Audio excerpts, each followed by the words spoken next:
Olá, olá, amigos que nos acompanham nesse momento. A todos vocês um excelente dia. Começando aqui mais um O Poder e a Cidadania. Agradecer a todos os amigos que estão nos acompanhando. Segunda-feira, hoje, dia 3 de 4 de 2023, e teremos uma semana curta. Por quê? Porque quinta-feira é Sexta-feira Santa. E sexta-feira é Sexta-feira Santa, que é feriado em todo o Brasil, comemorando aí a Páscoa. 40 dias após o Carnaval, temos aí, né, a Semana Santa. Então, muita gente vai viajar, muita gente aí se preparando para ir para o interior, muita gente aí já guardando o peixe, guardando o vinho, porque faz parte das tradições católicas. E aí estamos aí caminhando para mais uma quaresma, para mais uma Páscoa. E o que devemos tirar de lição de tudo isso? Qual o significado da Páscoa para o povo cristão? É um momento de reflexão, um momento de despertar para um universo voltado para as coisas de Deus. Então, muita expectativa, esperamos que não venhamos a ter aí tristezas, porque infelizmente a história nos mostra que na Semana Santa geralmente acontece um número elevado de acidentes e de crimes também, porque muitos se desviam da finalidade da Páscoa. Usam isso como um argumento para se embriagar, e eu fiz isso muitas vezes, né? É um momento de se embriagar. Se embriagar não com cachaça, com cerveja, mas com vinho, que também causa embriaguez. Então, muitos aí, com certeza, vai se unir com os familiares, mas com certeza vai estar lá uma garrafa de vinho, e a gente espera que vocês possam aí saborear, apreciar com responsabilidade. Mandar um bom dia aqui para os amigos que estão nos acompanhando. Deixa eu ver quem está aqui. Deixa eu dar uma passada aqui. Da hashtag Nilo50. Alcides Braga, Cidinho, um abraço. Meu querido lá nas lajes aí nos acompanhando.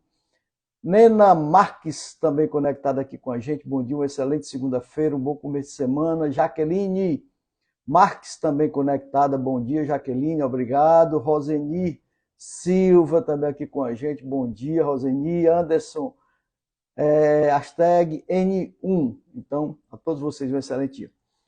O assunto que eu quero trazer aqui, a pauta de hoje, né, para a gente falar um pouco, é sobre uma coisa que eu estou vendo com muita frequência na televisão, como se isso nunca existisse, como se o governo não tivesse culpa. E o que é isso? Trabalho análogo à escravidão. Trabalho análogo à escravidão. Você, vez por outra, se depara com manchetes nos meios televisivos aí trazendo essa matéria. Polícia chega lá, aí chega numa propriedade, chega numa fazenda, e as pessoas estão vivendo numa situação desumana. Demagogia. Demagogia. Quantos estão aí na periferia em situação talvez pior do que aquela, morando em ambientes insalubres, em ambientes totalmente impróprios para um ser humano viver, vivem na linha de miséria. Eu não vou nem dizer na linha de pobreza, não, na linha de miséria,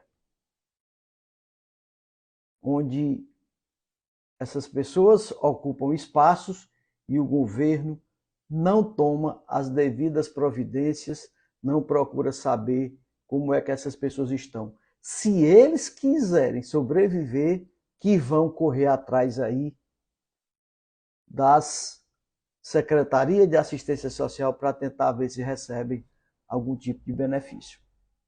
Então, nós vivemos num país de desigualdade, nós vivemos num país de ambição, nós vivemos num país onde a corrupção é algo a ser enaltecido, é algo a ser buscado, porque se você não tiver fazendo parte do sistema, se você não tiver sendo desonesto, você dificilmente vai conseguir ultrapassar barreiras impostas justamente pelo sistema corrupto. Você praticamente se obriga a ter que aceitar aquilo com naturalidade e até ser conivente com aquilo, porque senão as portas não se abrem para você. Tudo que nós temos que estarmos buscando, ela tem um corredor e tem uma porta chamada política. E aí eu vejo hipocrisia, uma falsa moral, falando em trabalho análogo à escravidão. E você, trabalhador, com R$ 1.320, qual a sua expectativa de crescimento? Você que tem uma família, você que mora na periferia, e agradeça a Deus você receber pelo menos o salário mínimo, porque a maioria nem isso tem. Fica na dependência de um benefício do governo de R$ 600, que agora cada criança vai receber R$ 50 a mais. Então, de quem é a responsabilidade por nós termos trabalhos análogos à escravidão? Por que essas pessoas se assujeitam a isso? Se assujeitam porque têm a necessidade de ter um emprego, de ter um pouco para sustentar a sua família e se assujeita a isso. Porque se eles tivessem outro tipo de oportunidade dada pelo governo, dificilmente essas pessoas não estariam aí sendo expostas na televisão como escravos brancos. Quantos escravos estão aí? Nós somos escravos desse sistema, botem isso na cabeça de vocês. Nós trabalhamos para sustentar um governo que é insaciável diante das suas necessidades. Ele sempre quer ter mais. Ele sempre quer ter o suficiente para manter a sua estrutura, para manter seus benefícios, para manter seus privilégios e poder, de certa forma, calar a sua boca com essas obrinhas que eles mandam aí, alguma coisa paliativa para poder acalmar a sociedade diante de tudo aquilo que a gente não enxerga, diante de tudo aquilo que a gente não vê e que é praticado nos bastidores. Brasília está lá em discussão. Como é que deve tramitar as medidas provisórias do governo? Passa pela Casa Legislativa, se respeita a Constituição, não volta-se a fazer como era praticado na época da pandemia, mas nós não estamos mais em pandemia. Então tudo tem que passar pela Casa do Povo, prevalecendo o rito que está determinado dentro da nossa Constituição. Então, diante dessa falsidade, dessa falsa moral, do desvio de finalidade da informação, onde o que se fala mais é as joias que o Bolsonaro recebeu de presente. O presidente recebeu joias de presente. O Lula recebeu diversos presentes, saiu com um carro lotado, container lotado, que, segundo a imprensa, foi mais ou menos em torno de 1.200.000 para manter todas as coisas que o Lula tirou lá de dentro do Planalto da Alvorada, né? Do Palácio da Alvorada, que levou lá não sei quantos containers através da IOS, aquela empresa que também está envolvida, né, nas duas situações lá do sítio e também do apartamento que o Lula disse que não era dele. Ele usufruiu daquilo do bem dado por uma empreiteira que tinha negócios com o governo. Isso é legal? Não é. Além de ser ilegal, também é imoral. Por quê? Porque ele está recebendo o benefício de alguém que tem relação com o governo. Por que, que o cara está dando isso para o presidente da República? Por que, que ele deu esses benefícios para o presidente da República? E aí o Bolsonaro faz uma viagem, recebe presentes. Pessoal, foi dado presente, ele não roubou nada de ninguém. A nossa legislação, o TCU, ele define lá, por normas, o que ele pode ficar e o que ele não pode ficar. O que ele pode receber para ser incorporado ao seu patrimônio, o do Jair Bolsonaro ou do Lula, e aquilo que é presente para o país. E o que foi que aconteceu? Bolsonaro recebeu joias, relógios, objetos de usos pessoais, mas a nossa legislação não permite. Se não permite, ele deveria ter feito o que a lei determina e não criar toda uma situação de suspeição para ele. Lula não recebeu, Dilma não recebeu, Fernando Henrique não recebeu presentes, Collor de Mello não recebeu presentes, Itamar Franco não recebeu, José Sarney não recebeu, todos eles recebem. Isso é uma prática muito comum receber. Então, muita coisa que foi dada a muitos presidentes aí, ninguém nem tomou conhecimento. Quantos benefícios foram dados aí à presidência da República e continuam sendo dados e muitas vezes a sociedade não tem conhecimento. Então, diante de tudo que está aí, a gente vê que é difícil a gente quebrar essa barreira desse sistema que está aí. Nós elegemos representantes do povo, mas na hora de decidir, o povo, se quiser, que fique para pagar a conta. Nós não somos levados a um debate, uma discussão, para saber se aquela decisão que vai ser tomada é boa para todos. E o que é que nós defendemos? Nós não defendemos que se tire dos ricos para dar para o pobre.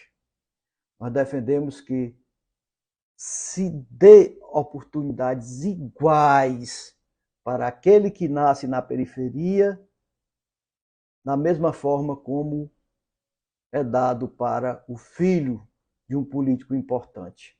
Que a mesma educação, a mesma metodologia de ensino e as condições de estudo que é dado a uma escola particular, ela possa também ser inserida dentro do ensino público.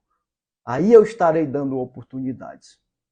O que não pode é nós ficarmos alienados na parte de baixo, a ter que aprender a história do Brasil, a ter que aprender a somar e multiplicar, enquanto os filhos dos ricos, os filhos daqueles que dominam a economia, estão estudando robótica, estão estudando inteligência artificial, estão estudando como ganhar dinheiro.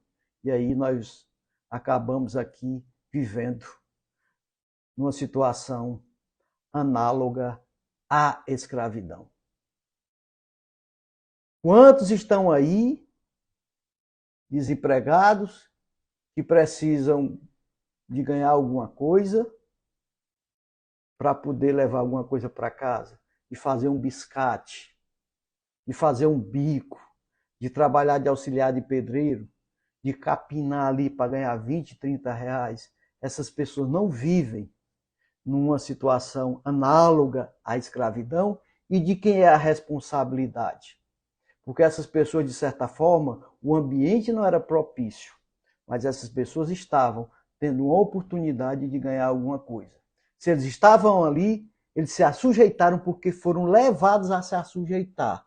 E muitas vezes a imprensa trata aquilo como se a única responsabilidade fosse daqueles que está empregando e dando aquela oportunidade. Está errado? Tá. Mas o erro começa a partir do governo, que despreza o que é importante para a sociedade, despreza as pautas que podem fazer com que a vida das pessoas se transforme. e aí essas pessoas acabam se assujeitando a ter que fazer só aquilo que o governo quer. Quando ele gasta mal, quando ele gerencia mal o dinheiro público, quando ele é irresponsável, quando ele permite a corrupção, quem paga a conta somos nós, porque ele não tem de onde tirar. Ele vai tirar da onde ele sabe que vai poder meter a mão e vai poder também calar a boca das pessoas que venham a se opor àquilo que ele está tirando. Sobe impostos, sobe produtos, por quê? Porque ele precisa repor as suas perdas.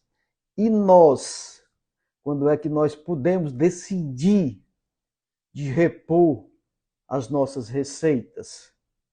A não ser que você vá trabalhar mais. A não ser que você passe o dia todinho trabalhando numa empresa dessa do Maracanaú para ganhar um salário mínimo e à noite você trabalhar de vigia para poder você ter um salário maior. Porque do contrário, um salário de 1.320 no fim do ano, tu não vai poder mais comprar aquilo que tu comprava no começo do ano. Aí tu vai esperar o governo definir o índice da inflação para poder te repor. E muitas vezes o que subiu é muito maior do que a porcentagem que o governo te dá de reposição salarial. Então, o que a gente vê, o que a gente sente, nem sempre nós estamos atentos a saber o quanto isso vai repercutir nas nossas vidas. Ficamos alheios, ficamos aqui. Não, lá em Brasília tá, lá o Arthur Lira brigando com o Rodrigo Pacheco, e aí as coisas travadas, não anda. Era para estar existindo essa briga? Não. Era para estar o que é que tem de importante para nós mudarmos a vida das pessoas. Isso aqui é uma questão que já está pacificada porque está na lei. Não tem que estar discutindo quem é que deve julgar ou não porque está na lei. O rito de procedimento, tanto dentro da Câmara dos Deputados como no Senado e num conjunto formado pelo Congresso, tudo isso está definido em lei. Mas o que é que eles querem? Mais poder.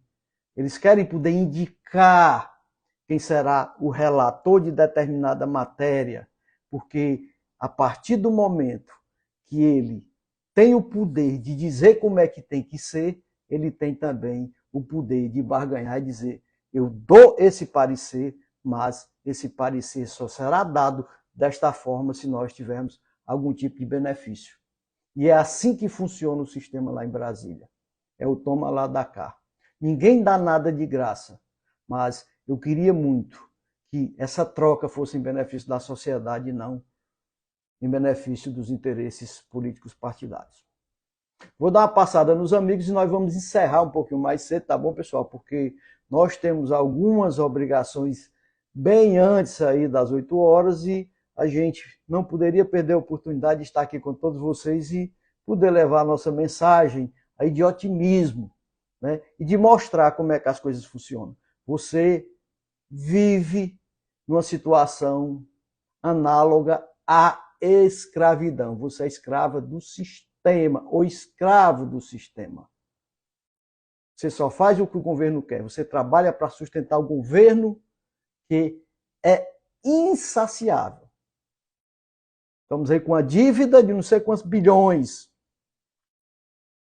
A economia está passando por dificuldades. A expectativa, o otimismo para uma economia pujante está lá embaixo. O povo não acredita que nós teremos aí um revés de imediato.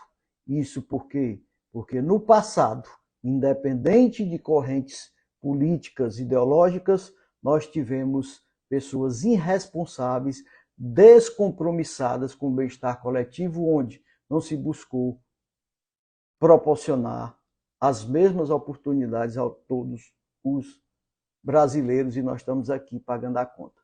A gente vai escapar. Nós vamos escapar. Dá para escapar. Vai dar para escapar.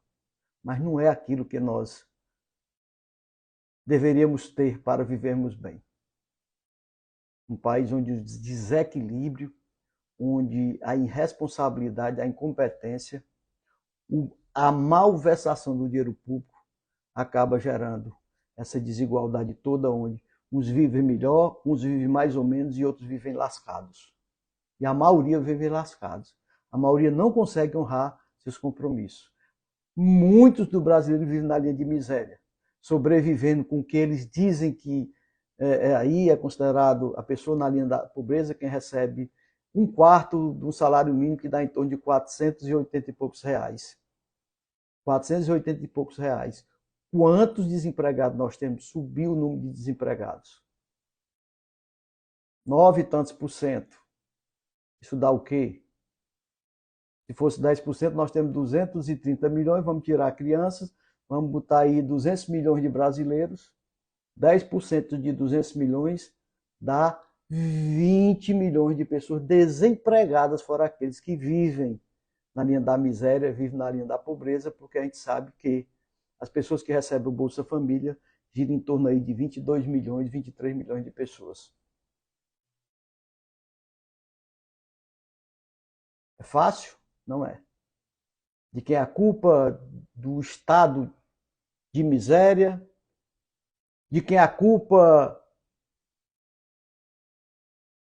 das pessoas viverem aí em trabalhos análogos à escravidão, de quem é a culpa da quantidade de pessoas vivendo do tráfico de droga, de jovens aliciados pelo crime, de jovens aí apreendidos, do sistema penal superlotado de quem? De políticos desonestos? Não. Das pessoas pobres, da periferia, das pessoas que vivem na linha de pobreza, na linha de miséria. É esse país que você quer? É esse país, você político, que você quer para o seu povo? Quem pode mandar tudo isso? Nós, brasileiros, que é o mais difícil, porque as pessoas se contentam com muito pouco, e os políticos que não têm vergonha na cara, são desonestos, só pensam em si e o povo, se quiser sobreviver, que vá atrás de um trabalho que lhes coloque uma situação de trabalho análogo à escravidão. Vou dar uma passada nos amigos e vou encerrar.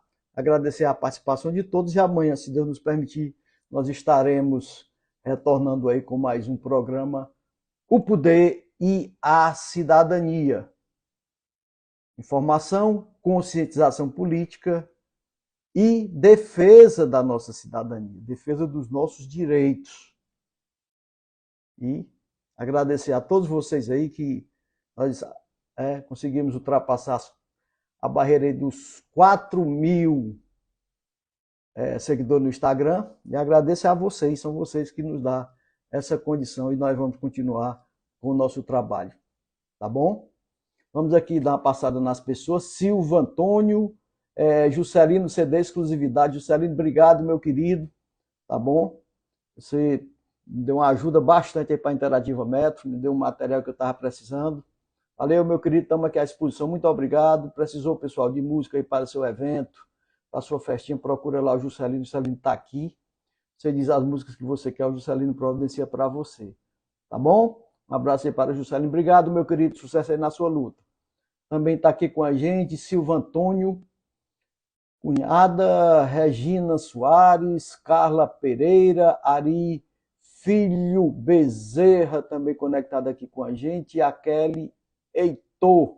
Então, a todos vocês aí, um excelente dia. Também está aqui o Anderson, número 1, já falei, Isaías Silva, MC Cleonice Caldas, grande secretária de saúde aqui de Maranguape, Cleonice Caldas, uma pessoa excepcional, competentíssima, e está aí, né? Diante de muitos desafios, diante de um sistema que dificulta aí muitas vezes as tomadas de decisões, porque existe obstáculos, nem sempre se tem na mão aquilo que se quer, e aí acaba, de certa forma, vindo as cobranças e as críticas. Mas eu que vivi dentro da administração pública, pessoal, não é fácil. Não é fácil não porque, às vezes, o município queira que as coisas aconteçam da forma, ou deixe de acontecer da forma como deveria acontecer. Mas é porque muitas decisões dependem da burocracia e dependem também do governo estadual e federal. Nem sempre eles têm na mão aquilo que eles necessitam para fazer com que se leve até a população um serviço público de qualidade. É por isso que eu evito de estar aqui jogando pedra nas administrações públicas, né? Eu procuro mais conscientizar as pessoas de que nós devemos escolher bem os nossos políticos, porque eles podem pressionar lá em Brasília e aí passar a exigir um comprometimento maior.